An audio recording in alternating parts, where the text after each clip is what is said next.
इस श्लोक की व्याख्या में। इस श्लोक के अंतिम शब्द हैं यान्ति मद याजिनः अपि माम्, अर्थात मेरे उपासक मेरे लोक में आते हैं। श्री कृष्ण की इस बात से पहली शिक्षा तो ये प्राप्त होती है कि श्री कृष्ण का भी एक अलग से लोक है। क्या है? श्री कृष्ण का भी एक अलग से लोक है। लोग क्या सोचते हैं, भगवान कृष्ण तो परमात्मा हैं, परमात्मा सर्वत्र हैं, तो फिर सर्वत्र, तो फिर लोक फिर कहाँ से हुआ? लोक की जब बात आती है, जैसे पृथ्वी लोक तो एक लोक है, उसी प्रकार से स्वर्ग लोक एक लोक है, और स्वर्ग लोक में बहुत सी देवता हैं, तो उन देवताओं के भी अलग अलग लोक हैं। तो फिर कृष्ण के लिए अगर हम कहते हैं कि कृष्ण का कोई लोक नहीं है, कृष्ण तो सब जगह व्याप्त हैं, तो उचित नहीं है। भगवान सब जगह व्याप्त हैं अपनी चेतन शक्ति के द्वारा, जिसे ब्रह्म ज्योति कहा जाता है। लेकिन भगवान श्री कृष्ण का भी एक लोक है, और वो कौन सा लोक है? कृष्ण लोक। कृष्ण लोक कहते हैं या गोलोक कहते हैं, है ना, तो ये लोक है। तो यहाँ पर बताया गया है कि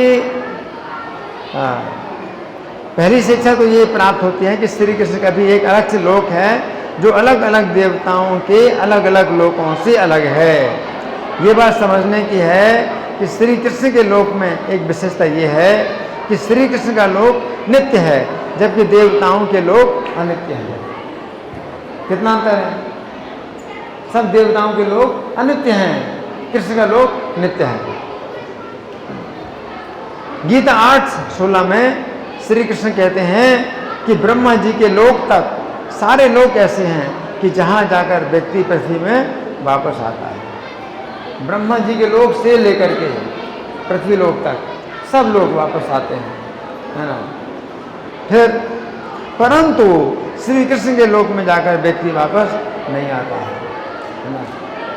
अब इस श्लोक से दूसरी शिक्षा ये प्राप्त होती है कि जिस विधि के द्वारा व्यक्ति देवताओं के लोकों में जाता है, उसी विधि के द्वारा व्यक्ति श्री कृष्ण के लोक में जाता है। वही विधि, केवल दिशा बदलने।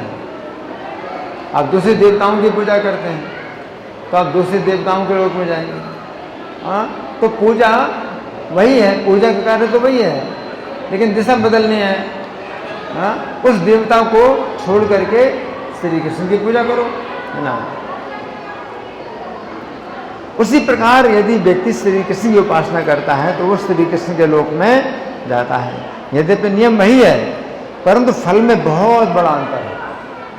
नियम तो वही है कि जिस देवता की पूजा करो उसी देवता के लोक में जाओगे, और कृष्ण की पूजा करो कृष्ण के लोक में जाओगे। तो फिर खासियत क्या है? खासियत ये है कि श्री कृष्ण का लोक क्या है? नित्य है, और अन्य देवताओं के लोक क्या हैं? अनित्य हैं, है ना। तो बहुत बड़ा अंतर है। यद्यपि श्री कृष्ण के धाम में जाने के लिए कोई अलग विधि नहीं है। जिस विधि से व्यक्ति अन्य देवताओं के लोकों में जाता है, उसी विधि से व्यक्ति श्री कृष्ण के लोक में जाता है। परंतु श्री कृष्ण के लोक में तथा अन्य देवताओं के लोकों में जमीन आसमान का अंतर है।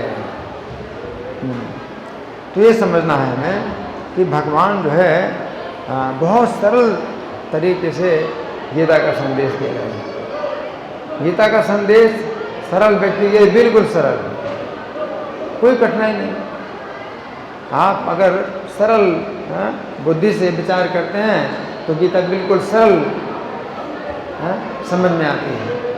लेकिन जो टीकाकार हैं, कुटिलता है उनके अंदर। टीकाकार जो है, जो गीता की व्याख्या करने वाले कुटिल हैं, तो वो जो है फिर व्याख्या करते हैं तो जटिल हो जाती है। गीता की व्याख्या जो है जटिल हो जाती है, क्योंकि वे परंपरा के द्वारा ज्ञान को नहीं प्राप्त करते और फिर दे भी नहीं सकते, तो फिर व्याख्या बड़ी जटिल हो जाती है। अब कितनी सरलता से भगवान ने बता दिया है, और उसमें क्या दिक्कत समझने में, है ना। जैसे ये सूर्य लोक है, तो सूर्य का एक लोक है ना। तो कुछ लोग सूर्य की उपासना करते हैं, है ना। तो सूर्य के जो है उपासना में वो बड़े जो है पक्के नियमों का पालन करते हैं। जैसे बताएंगे कर्ण सूर्य का भक्त था, है ना। तो क्या हुआ, जब अर्जुन के बाण से उसका सिर कटा, तो महाभारत में वर्णन है, महाभारत में वर्णन आता है कि वो जो है सूर्य लोक में चला गया, है ना। तो इस तरह से कोई इंद्र लोक में जाता है, कोई अग्नि के लोक में जाता है ना, और कोई देवी लोक में जाता है। तो देवी लोक यही जो भौतिक संसार है, इसी में ही रहना है, तो ये देवी लोक कहलाता है। तो भगवान कह रहे हैं माँ यान्ति मद्याजन माँ, मेरी पूजा करने वाले मेरे धाम में आएंगे। और भगवान की पूजा में इतनी कठिनाई नहीं है जितनी दूसरे देवताओं की पूजा में। भगवान की पूजा बिल्कुल सरल है। अगले श्लोक में भगवान बताएंगे पत्रम पुष्पम फलम तोजम योम में भक्तिया प्रयत्न। इतनी सरल, इतनी सरल पूजा है भगवान की कि जो भी कुछ भी पत्ता फूल फल जल लेके आए, है ना। नहीं तो आप कहेंगे कि भगवान की पूजा करने में भी हमारे पास पैसा नहीं है, हम निर्धन हैं, तो कैसे भगवान की पूजा करें।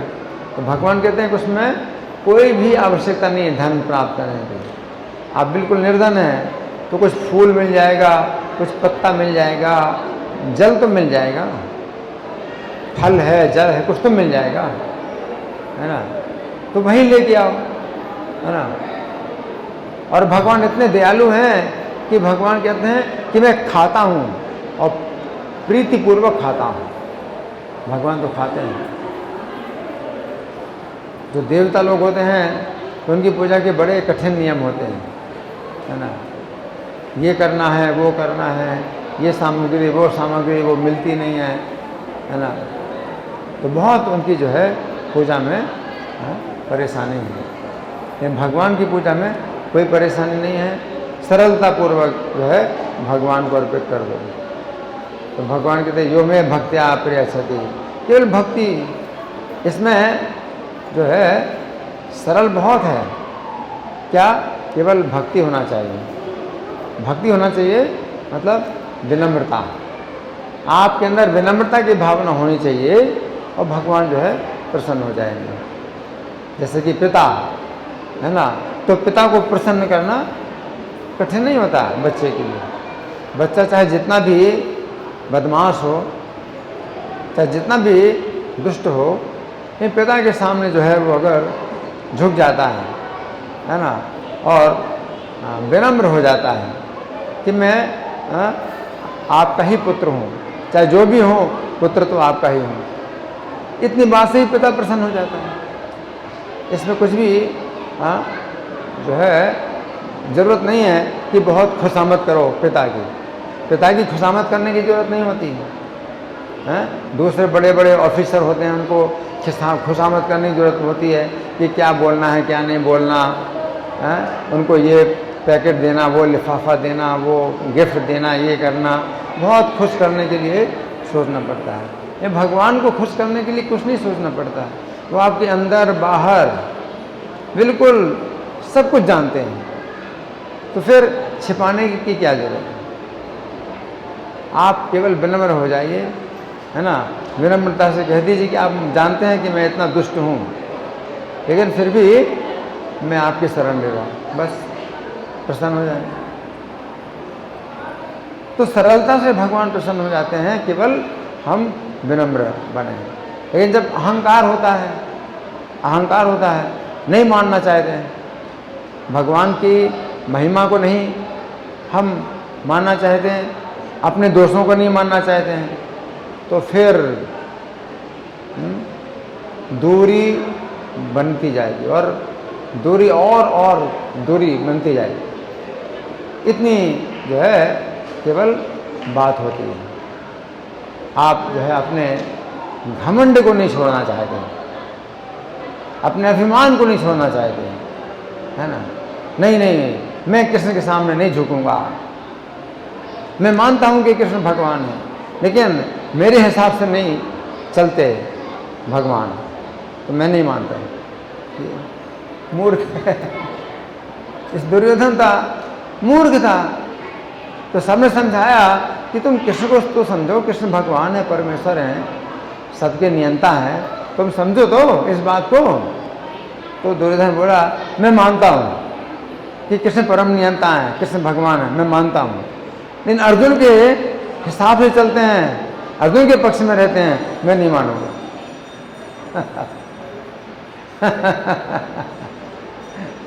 लेकिन अगर जो सरल स्वभाव का होगा वो क्या सोचेगा, अरे भगवान है, इतने बड़े जो है भगवान हैं, सबके परमेश्वर हैं, अर्जुन के रथ का जो है रथ चला रहे हैं, कितनी दया है भगवान, अर्जुन के अंदर कितना गुण है कि भगवान अर्जुन का रथ चला रहे हैं।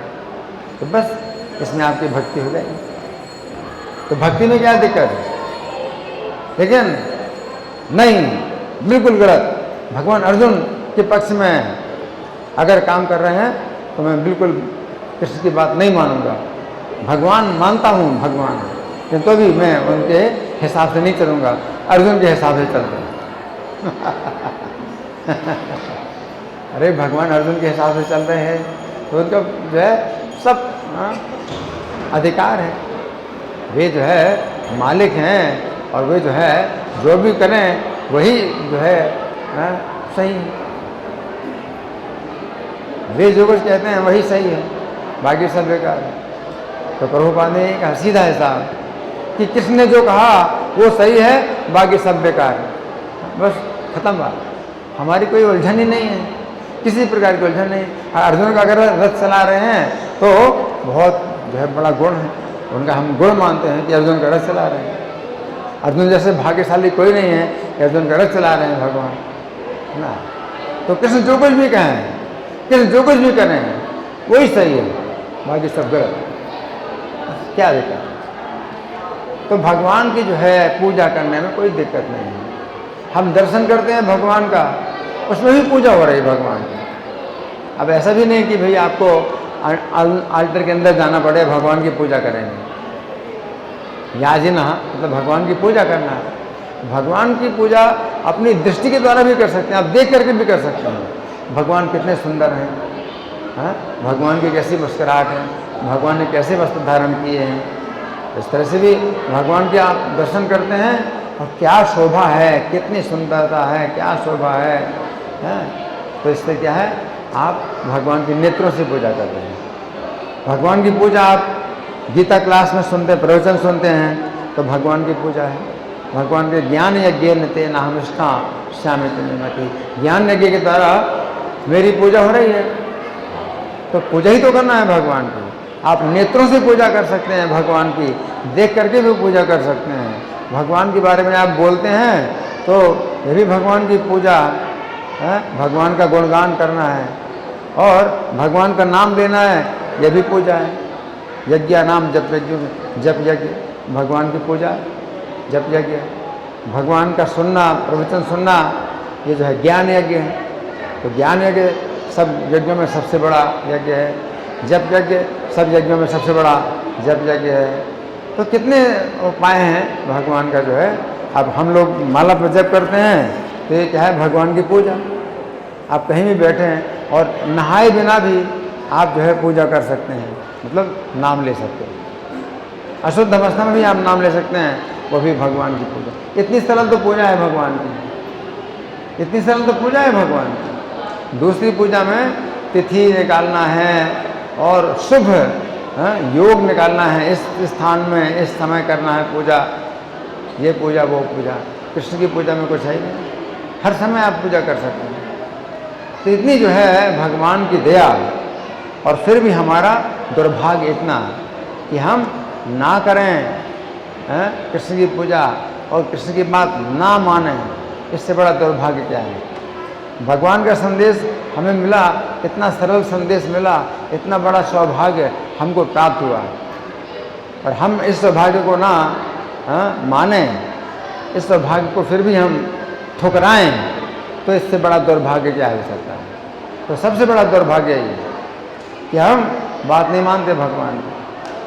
और भगवान ने कितना बड़ा सौभाग्य दिया, भगवान की कृपा कितनी है, नाम नाम अकार्य बहुधा, अपने नाम भी दिए, सब शक्ति है आपके नामों में। और नाम में कोई नियम भी नहीं है, अशुद्ध अवस्था में भी आप नाम ले सकते हैं, इतनी तो कृपा है भगवान की। फिर भी हमारा दुर्भाग्य है कि हम जो है फिर भी भगवान के नाम में अनुराग नहीं करते, भगवान के नाम का हम प्रयोग नहीं करते। मनुष्य के जीवन में ही आप नाम ले सकते हैं, उसके बाद कुत्ते का शरीर मिल जाएगा, कौवे का शरीर मिल जाएगा, कोई भी शरीर मिल जाएगा, नाम नहीं ले पाएंगे। अगर हम नाम नहीं लेते हैं तब देखो कितने कौवे हैं, कुत्ते हैं, गधे हैं, गाय बैल, है ना, क्यों बने? क्योंकि उनका नाम नहीं लिया। अब ये लोग नाम नहीं ले सकते, मनुष्य का शरीर मिला है, हम नाम ले सकते हैं, नाम नहीं लेते हैं तो दुर्गति है। भगवान की इतनी कृपा है, हमें जो है इस कृपा का लाभ उठाना चाहिए। भगवान ने मतलब सीधा रास्ता बता दिया, सीधा रास्ता बता दिया, आंख बंद करके भी चलो तो भी सुरक्षित रहेगा, है ना। नाम लेना है, भगवान का नाम लेना है। धन्यवाद। ग्रंथराज श्रीमद् भगवद गीता की जय, श्रील प्रभुपाद की जय। हरे कृष्णा।